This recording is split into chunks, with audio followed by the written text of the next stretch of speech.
Hello everyone, welcome to my new channel. English speaking course का first chapter हम पढ़ेंगे this that.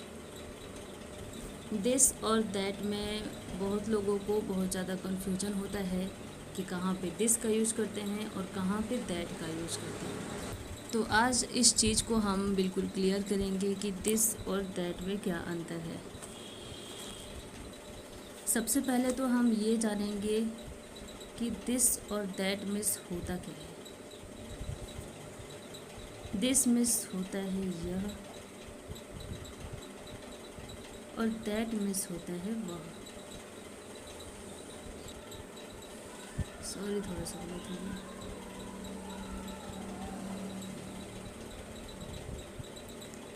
That miss होता है वह। दिस का प्रयोग हम अक्सर पास की वस्तुओं के लिए यूज करते हैं और दैट का प्रयोग हम दूर की वस्तुओं के लिए प्रयोग करते हैं। जैसे दिस मिस होता है यह। फॉर एग्जाम्पल, हमारे हाथ में या हमारे पास कुछ भी है, पेन है, कॉपी है, टेबल, कुर्सी, चटाई, जो भी है, उसको हम ये बोलेंगे कि यह चटाई है, यह टेबल है, यह कुर्सी है, यह मेज है, इस तरीके से।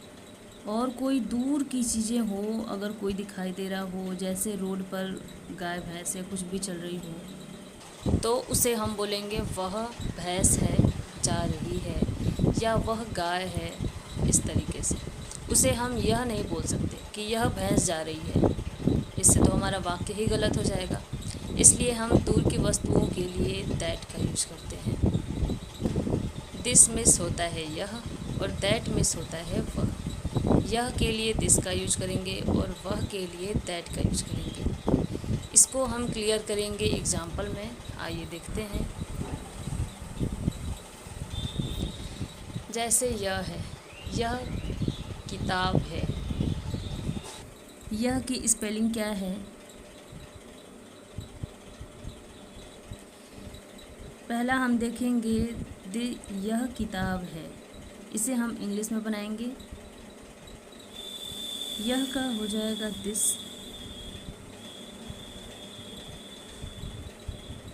और किताब है, दिस इज बुक।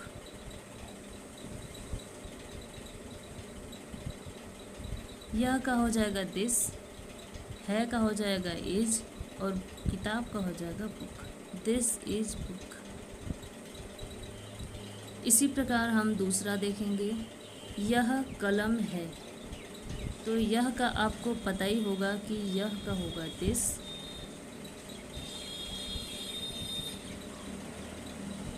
यह कलम है, दिस इज पेन।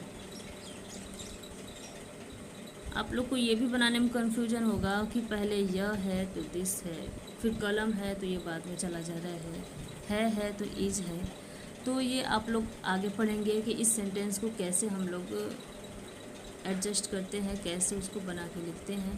पहले आप लोग ये समझिए कि यह का पहले लिखते हैं, फिर जो लास्ट में आता है उसका हम बीच में लिखेंगे। ये हेल्पिंग वर्ब होती है जिसे हम सब्जेक्ट के साथ ही लिखते हैं।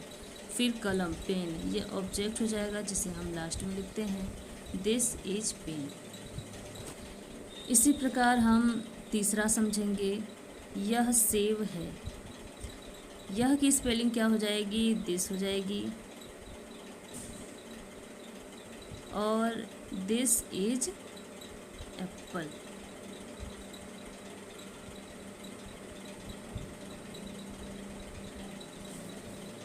आप लोग इस प्रैक्टिस को खुद से भी करिए, समझिए। अभी तो मैं समझा दे रही हूँ, आगे आप लोग को प्रैक्टिस दूंगी, उसे आप लोग कॉपी पर उतार के और अपने से करिएगा। अब खुद के करने से ही डाउट क्लियर होते हैं और समझ में भी बिल्कुल आ जाएगा। जो चीज़ आप लोग को समझ में ना आए वो मुझे कमेंट में बताइएगा या नेक्स्ट वीडियो के कमेंट में कमेंट करिएगा। अगला हम देखेंगे, वह आम है। वह का अब देखिए क्या होगा, यह का तो दिस था, वह का होगा दैट,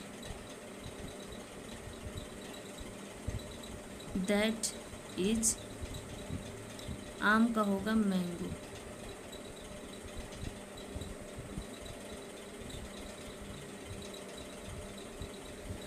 दैट इज़ मैंगो। एक चीज़ ये भी है कि दैट यहाँ पे इज क्यों लगता है, यहाँ पे आर क्यों नहीं लगता है, ये भी कुछ लोगों को कन्फ्यूजन होगा। तो इज का यूज हम तब करते हैं जब कोई भी चीज़ एक हो। इज मिस होता है। इसके मिस होता है, ये भी आप याद करिएगा। और जब कोई भी चीज़ वस्तु एक हो, यह एक पेन है, यह एक किताब है, सिर्फ एक के लिए, तो वहाँ पे हम इज का यूज करते हैं, न कि आर का या एम का। वो सब अलग चीज़, अलग मैटर हो जाएगा। तो इस चीज़ को आप ध्यान में रखिए। अगला है वह मेज है। तो वह का आप लोग को पता हो ही गया होगा कि वह का होगा दैट, और है का हो जाएगा इज, और मेज का टेबल। वह टेबल है। अगला हम देखेंगे ऐसे ही, वह तोता है। तो वह का हो जाएगा दैट,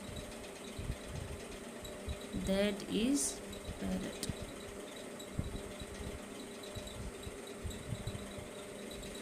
ये सब पढ़ने के साथ साथ आप लोग को इंग्लिश स्पीकिंग में क्या है कि हर चीज़ बोलना पड़ता है, बोल के ही आप सीख सकते हैं, सीखेंगे। तो इसके लिए चाहिए कि आप हर एक मीनिंग को, सब्जियों के नाम, फलों के नाम, घर में जितने भी वस्तुएं हैं उनका नाम याद करना सीखिए। और इससे क्या होता है कि आपको इंग्लिश बोलने में हेल्प हो। आप जैसे घर में कोई भी चीज़ है, उसका वस्तु है, कोई भी वस्तु है, उसका हमें इंग्लिश पता ही नहीं, तो उसे हम बार बार बोलने में अटकेंगे। तो इसलिए क्या है कि हर एक वस्तुओं का आप नाम याद करिए, वो मैं लिखवाऊंगी आगे। अब नेक्स्ट आता है आपका एक्सरसाइज। इसे आप लोग कॉपी पेन से उतार लीजिए। आप एक कॉपी बना लीजिए ताकि इंग्लिश से रिलेटेड, इंग्लिश स्पीकिंग से रिलेटेड हर चीज़, हर टॉपिक वाइज लिखिए, और उसका जो प्रैक्टिस कराया जाता है उसे अवश्य लिखिए, उसे करिए। और जितना ही प्रैक्टिस करेंगे उतना ही आपका डाउट क्लियर होगा, कॉन्सेप्ट क्लियर होगा। हम मिलते हैं नेक्स्ट वीडियो में। धन्यवाद।